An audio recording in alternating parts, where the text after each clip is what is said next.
Okay, I'm going to expose 5 popular sayings that people think come from God, but don't. And this one's going to be a little bit controversial. It will probably kick off in the comments. But I've seen these false beliefs really damage people's lives. So I know that it really matters. So I'm going to show you how popular phrases like everything happens for a reason, how they're wrong and how they're really harmful and damaging to people's lives. So here we go. 5 things you think God said, but he didn't. Let's dive in. Hey, welcome to A Little Nudge. My name is Derek, and for the last 3 decades, I've been helping people explore faith and relate faith to their ordinary lives. And in these videos, I'm just giving you nudges and tools to help you live a deeper and a more meaningful life.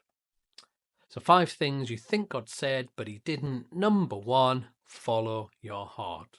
Wow, hear this all the time, don't we? In music and in songs and in advice, and it sounds so empowering. Follow your heart. Do what's right for you. Do the real you. But in reality, our feelings can be all over the place, and they don't always lead us to the best decisions. In fact, one of the true powerful verses in the Bible, Jeremiah 17:9, says this. It says, "The heart is deceitful above all things." I mean, if I'd followed my heart, I'd be married to Stacy from year 6 and I'd be a policeman. The reality is we need to check our hearts to see if it's right and leading us in a good direction or whether it is deceiving. It's important. The Proverbs talk about getting wisdom from other people, about seeking God's guidance for what's best for our lives. You want a solid GPS for your life rather than going up and down according to all your feelings. You don't want to get lost and get confused. Trust the God who is good for you to direct you to good things for your life. Number 2, everything happens for a reason. And this one sounds comforting, especially when things don't go our way. And we often say it to make sense of hard times. We want things to make sense in our heads, but it's actually really harmful and damaging to think this way. The Bible's really clear that this world has been invaded by, called sin, this kind of idea that it's broken, that it's not how God meant it to be. And definitely there's this idea, this strong idea that God brings good out of any situation, that no situation is hopeless, no situation is beyond his reach, that he can bring out of good things that are good for us and for other people. But that's not the same thing as saying he caused it in the first place.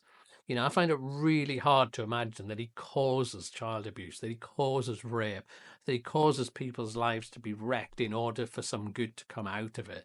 The reality is God can be there for us. He's there to sustain us and to help us and to bring good things out of situations. He can bring purposes out of it, but that's different from thinking that they happened for a reason in the first place. Number 3, God will never give you more than you can handle.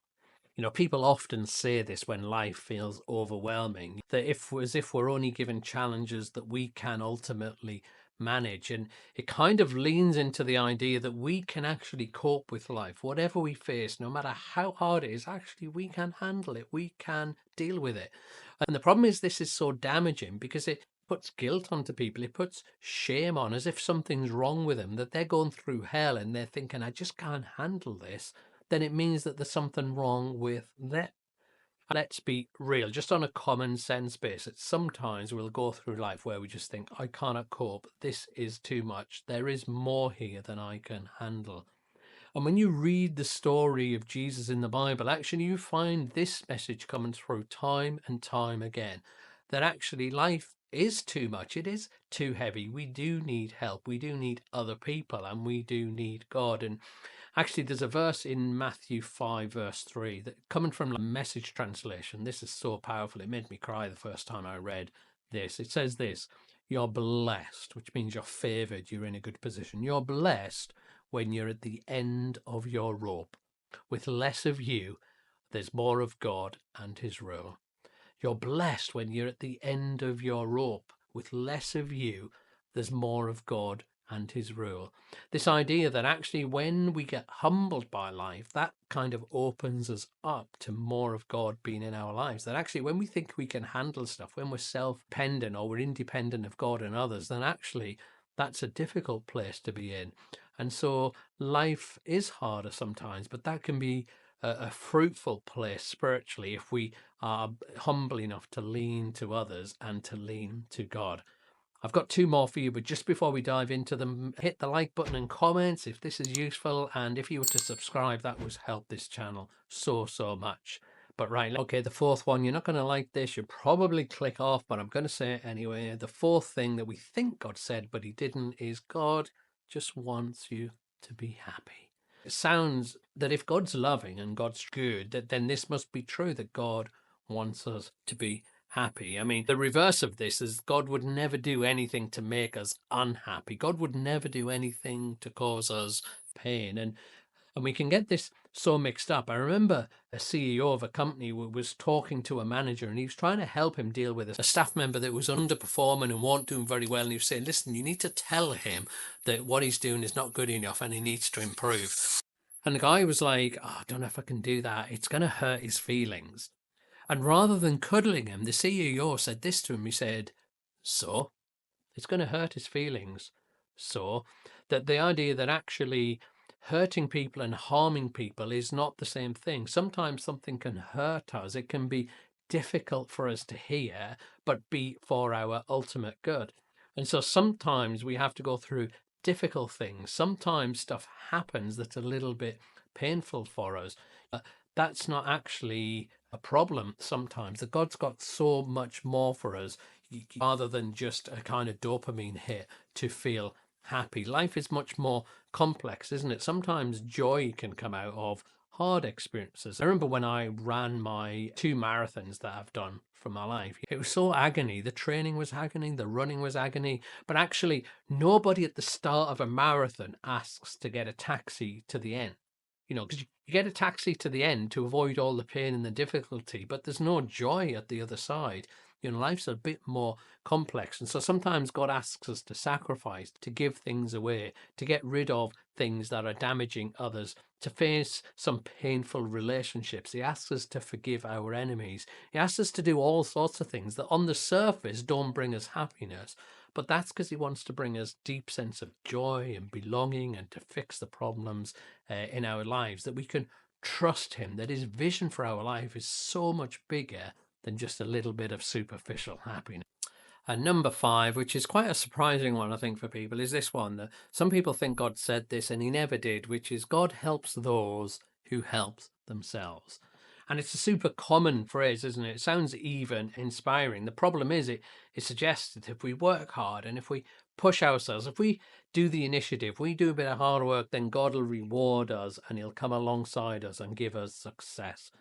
But like, this is just the worst idea ever, isn't it? It says that it starts with us, that it depends on us. And on my good days, I could go with that. You know, some days I'm firing all cylinders and I'm feeling good, and okay, yeah, I could handle that. But if that's true all the time, some days, God, I'm just doing like so bad. Some days, if it depends on me, then we're in real trouble.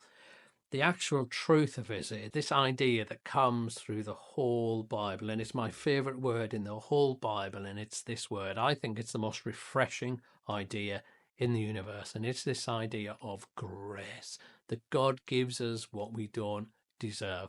That even when we're failing, even when we're not doing the right thing, God comes and he does the initiative to bring renewal to our lives, to help us do new things and fresh things.